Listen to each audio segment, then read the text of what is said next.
கள்ளக்குறிச்சி மாவட்டம் சங்கராபுரம் அருகே இருவேறு பிரிவினரிடையே ஏற்பட்ட மோதல் காரணமாக கடந்த 13 ஆண்டுகளாக தேர் திருவிழா நடைபெறாத நிலையில் திருவிழாவை நடத்த உரிமை கேட்டு ஒரு தரப்பினரும் அதற்கு எதிர்ப்பு தெரிவித்து மற்றொரு தரப்பினரும் தனித்தனியாக சாலை மறியலில் ஈடுபட்டதால் பதற்றம் நிலவியது. இதுகுறித்த கூடுதல் விவரங்களை தருவதற்காக நமது செய்தியாளர் இளையராஜா இணைகிறார். வணக்கம் இளையராஜா, விவரம். வணக்கம் மேடம்.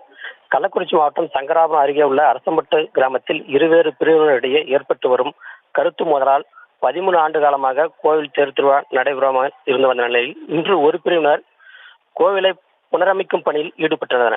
அப்பொழுது மற்றொரு பிரிவினர் எதிர்ப்பு தெரிவித்து திடீரென சாலை மறியல் போராட்டத்தில் ஈடுபட்டதால் பரபரப்பான சூழல் நிலவியது. அதே நேரத்தில் மற்றொரு தரப்பினரும் கோவில் புனரமைப்பு செய்து திருவிழா நடத்த வேண்டும் என கோரிக்கை விடுத்து வெவ்வேறு இடங்களில் 2 பேரும் தனித்தனியாக சாலை மறியல் போராட்டத்தில் ஈடுபட்டதால் சுமார் 1 மணி நேரத்துக்கு மேலாக போக்குவரத்துக்கு பாதிக்கப்பட்டு பரபரப்பான சூழல் நிலவி வருகிறது.